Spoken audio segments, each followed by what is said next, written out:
पहला court case हम हार चुके हैं। पहला कोर्ट केस हारने के बाद में हम लोगों को ये पता चल गया है, तो ये सिर्फ 2007 और 2008 बैच के लिए है। कुछ भी होगा बेनिफिट तो सबको मिलते हैं। ग्रेड पे का जो केस है उसमें पूरे जेटीओ फ्रेटर्निटी, एचडी फ्रेटर्निटी और डीओटी जितने भी इस ऑर्गेनाइजेशन में काम कर रहे हैं, बीएसएनएल ऑप्टी जो है, उन सबको बेनिफिट मिलने वाला है। वो केस में बहुत पेशेंस चाहिए। उस केस को ऐसा नहीं है कि हमने दायर किया, ठीक है, और हम जीत गए, ऐसा भी नहीं है। हो सकता है हम हार जाए, हमें सुप्रीम कोर्ट तक जाना पड़े, लेकिन हमारी जो हालत है वो उसकी वजह से है, इतना हमें पता होना चाहिए। सेकंड केस है पे पैरिटी का केस है, क्योंकि हम लोग अब एक केस हार चुके हैं सर। दिल्ली में शैलेंद्र जी हैं, उन्होंने केस कोई किया था।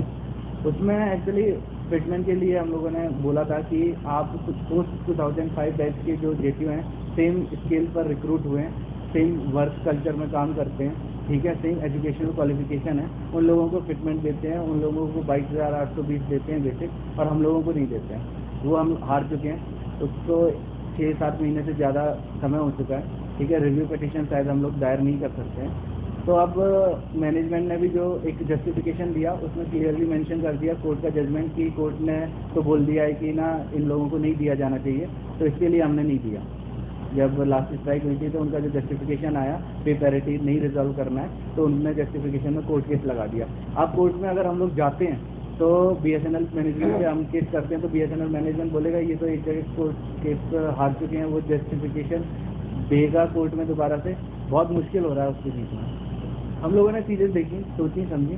चैप्टर 6 है, रिकमेंडेशन करके है, अपनी जो सेकंड पीआरसी बैठी थी उसमें। सेकंड पीआरसी का जो चैप्टर 6 है उसका मैं एक सिंपल सा पेज दिखाऊंगा। उसमें थोड़ी सी गड़बड़ लगी हम लोगों को। हम लोगों को लगा कि हाँ यार कुछ गलत हुआ है यहाँ पे। ये कैटेगरी A+, शेड्यूल A+ की जो अपनी PSUs हैं, उसमें E0, E1, E2, E3 जो भी पे स्केल्स रहता है, उसके करस्पॉन्डिंग एग्जिस्टिंग प्री रिवाइज और रिवीजन के बाद में कितना बेसिक होना चाहिए वो। और एक है कैटेगरी D की CPSU, जिसमें प्री रिवाइज E1 दिया हुआ है और रिवीजन के बाद में E1 कितना होना है वो दिया हुआ है। तो इस चैप्टर 6 में हम लोगों ने देखा कि जो E0, E1, E2, E3 है, E1 का जो 8,600 का बेसिक था, 8,600 का बेसिक था E1 का, जो जितनी भी PSUs में हो रहा था, एग्जिस्टिंग उस समय की PSUs में दिया जा रहा था, वो रिवाइज होकर के 16,400 किया गया, ठीक है ना, 16,400। ऐसे ही 24,900 वगैरह वगैरह। उसके साथ में कुछ और भी है, जैसे कि फिटमेंट बेनिफिट जो है हर एक शेड्यूल में डिवाइड कर दी गई थी PSU, ठीक है। फिटमेंट बेनिफिट किस तरीके से देना है, E0 से E3 को 30% फिटमेंट देना है, शेड्यूल A+। E3 से E5 तक 42% देना है। उसके बाद में वेरिएशन है, ठीक है, CMD को ज़्यादा है। चीज़ें देखिए सर, महंगाई बढ़ रही है, सबके लिए बढ़ रही है, लिविंग स्टैंडर्ड बढ़ रहा है, सबके लिए बढ़ रहा है। पहली चीज़ तो ये समझ में नहीं आती कि ये वेरिएशन क्यों। दूसरी चीज़ ये समझ में नहीं आती कि शेड्यूल के हिसाब से आपने कंपनीज को बांटा है, शेड्यूल के हिसाब से जो बांटा है उसमें किसी भी शेड्यूल में प्रॉफिट और लॉस के हिसाब से नहीं बांटा गया था। शेड्यूल में बांटा गया था कि आपके वर्किंग कैपेसिटी कितनी है, आप कितने ज्योग्राफिकल एरियाज में काम करते हैं, आपकी नेट वर्थ कितनी है। उस समय BSNL काफ़ी ऐसे शेड्यूल ए में भी जो है ना 4 या 5 नंबर की PSU थी, शेड्यूल A+ में BSNL आ गई। अब देखा गया शेड्यूल A+ के जो करस्पॉन्डिंग मिनिमम बेसिक जो होना चाहिए E1, E2, E3 का, वो 16,400 से कहीं ज़्यादा है। ये सिर्फ BSNL में नहीं है, जितनी भी PSUs है। DP ने एक, हमको लगता है कि ये DP ने क्यों किया समझ में नहीं आता।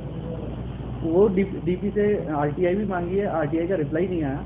उससे हम लोगों ने पूछा कि आप जो है रिवीजन किया आपने, E1 कैडर के लिए जो रिवीजन किया आपने, एग्जिस्टिंग एम्प्लॉय जो थे, जितने भी उस समय काम कर रहे थे, उनके लिए तो 30% फिटमेंट दे दिया, लेकिन जो नए रिक्रूट करने वाले थे उनके लिए जो आपने पेमेंट्स बनाए, वो आपने 3% का फिटमेंट, शेड्यूल D की जो PSU थी, जिनको सिर्फ 3% का फिटमेंट दे करके उनको अपग्रेड करना था उनके स्किल, वो 16,400, 24,900 वो स्किल्स तब आते हैं। तो भले ही रिक्रूटमेंट हो रहा हो शेड्यूल A+ में, ठीक है, भले रिक्रूटमेंट हो रहा हो शेड्यूल B की कंपनी में, लेकिन जो न्यू इनकम्बेंट है, ठीक है, कुछ CPSUs हैं जिन्होंने नेचुरल लॉ ऑफ जस्टिस लगा करके उसको करेक्ट कर लिया, NTPC ONGCs हैं जो कि देखते हैं कि हाँ एक बंदा जो है same qualification, same work culture, same तरीके का काम कर रहा है और सेम तरीके का एग्जामिनेशन दे करके आता है यहाँ पर, उनकी सैलरीज में डिफरेंस नहीं होना चाहिए, उन्होंने कर लिया ये करेक्शन। लेकिन बहुत सारी PSUs आज भी एग्जिस्ट करती हैं, उसमें BEL है, भारत इलेक्ट्रॉनिक्स, BSNL है, और भी PSUs हैं जिसमें पोस्ट और प्री जो एग्जीक्यूटिव ट्रेनिंग या फिर मैनेजमेंट ट्रेनिंग या जो जूनियर टेलीकॉम ऑफिसर या प्रोफेशनल ऑफिसर्स आते हैं उनकी सैलरी में डिफरेंस है। वो डिफरेंस सिर्फ इसलिए है कि आपने जो अपग्रेडेशन किया, आपने जो पे रिवीजन किया, शेड्यूल D के हिसाब से कर दिया न्यू इनकम्बेंट्स का, और आपने बराबर शेड्यूल पकड़ा, आपने बराबर फिटमेंट 30%, 42% फिटमेंट पकड़ा अपने अपने एग्जिस्टिंग एम्प्लॉय, अपने अपने एग्जीक्यूटिव के लिए, CMD बोर्ड एग्जीक्यूटिव के लिए। तो यहाँ पे जो गड़बड़ हुई है उस पर हम क्या है ना कि हम लोग BSNL मैनेजमेंट पर केस नहीं कर सकते, हम DP से पूछना चाहते हैं कि ये डिफरेंस क्यों है। एक तो आप ग्रेड पे में पहला डिफरेंस जो है वो एक्चुअली वो सेपरेट केस है, उसमें भी DP इन्वॉल्व है, लेकिन उसमें कहीं पे भी ये सेकंड PRC के बाद में जो गड़बड़ हुई है वो नहीं है। तो हम लोग एक ड्राफ्ट बनाया, हमने प्रिपेयर किया, उसमें हम डालेंगे कि जिनने नेचुरल लॉ ऑफ जस्टिस लगाया उनका तो ठीक है, जहाँ जहाँ पर जो PSUs आज भी प्रॉफिट मेकिंग PSUs हैं, schedule A, schedule B, schedule C, schedule A+ में काम कर रही हैं, लेकिन जो नए रिक्रूटी आ रहे हैं उनमें वो 16,400 पे आ रहे हैं, उनकी सैलरी में डिफरेंस हो रहा है। पोस्ट 2007 और 2007 के बाद के जो रिक्रूटी हैं उनकी सैलरी में डिफरेंस आ रहा है, उसकी वजह से बहुत ज़्यादा डिमोरलाइजेशन हो रहा है कैडर का।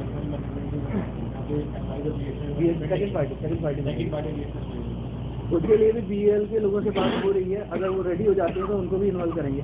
क्या है कि डायरेक्टली BSNL मैनेजमेंट से बात नहीं कर सकते हम लोग, ठीक है, एक बार केस आ चुके हैं। उसका एक ड्राफ्ट है, वो actually for the time being prepare किया गया है। मेरे को आज मीटिंग लेनी थी तो कल रात को भेजा था उसने जल्दी में, तो ये सारे पॉइंट लगा करके 22,820 का पॉइंट अपने आप आ जाता है। यानी कि अगर प्रॉपरली 30% फिटमेंट कोर्ट के थ्रू अगर DP बोलता है कि हाँ भैया शेड्यूल A, वहाँ पे गलती हुई है, शेड्यूल A+ के हिसाब से, शेड्यूल के हिसाब से फिटमेंट देना है, नॉट की ना आप D के हिसाब से जो 3% का फिटमेंट दिया है वो A+ में नहीं होगा। अपने अपने शेड्यूल के हिसाब से फिटमेंट देख लो, टेबल बनाई है, किस तरीके से देना है, वो सब क्लियरली मेंशन है, कैलकुलेशन मेथड है, उसके लिए DP बोल देता है। तो अपने आप जो 2007 के बाद के जितने भी JTO JO लड़ रहे हैं, फाइट कर रहे हैं, वो रिजॉल्व हो जाएगा, सॉल्व हो जाएगा। ये जो 2 मैटर थे वो बहुत समझने वाले मैटर थे। वो एक्चुअली सर क्या है ना कि किसी एसोसिएशन से रिलेटेड मैटर नहीं, ठीक है। ये बात है कि अगर अपने को प्रॉपरली अपनी 16,400 का स्टेटस मिल जाता है, समझ रहे हैं ना आप, समझिए आप ग्रुप A एग्जीक्यूटिव की तरह काम करने लगते हैं, ठीक है, तो आपकी पावर्स अलग होंगी, ठीक है, आपका कैरियर प्रोग्रेशन अलग होगा। अभी क्या हो रहा है, अभी देखिए ना आप क्लियरली, आप वहाँ तक पहुँच जाते हैं, E3 E4 तक पहुँच जाते हैं, ठीक है, लेकिन एक बंदा आता है डायरेक्टली 80 अभी भी IPS आते हैं, ऐसा नहीं है कि IPS का रिक्रूटमेंट बंद हो गया, अभी भी 4-5-10 तो आ ही जाते हैं IPS, अच्छे से सोर्स लगा लेते हैं, जुगाड़ लगा लेते हैं, कहीं से किसी मंत्रालय से किसी को फ़ोन करवा देते हैं और घर पे जा करके बैठते हैं, AD बन करके बैठते हैं। ये सच्चाई है, अभी भी आ रहे हैं, ठीक है। वो आएंगे नहीं, जब उनको JTO बन करके काम करना पड़ेगा ना इस एसोसिएशन में, तब उनको पता चलेगा। अभी तक ये चीज़ है, जैसे कि उन्होंने BL का था, BL में क्या है 16,400 ग्रेड है, उन्होंने ग्रुप D PSU का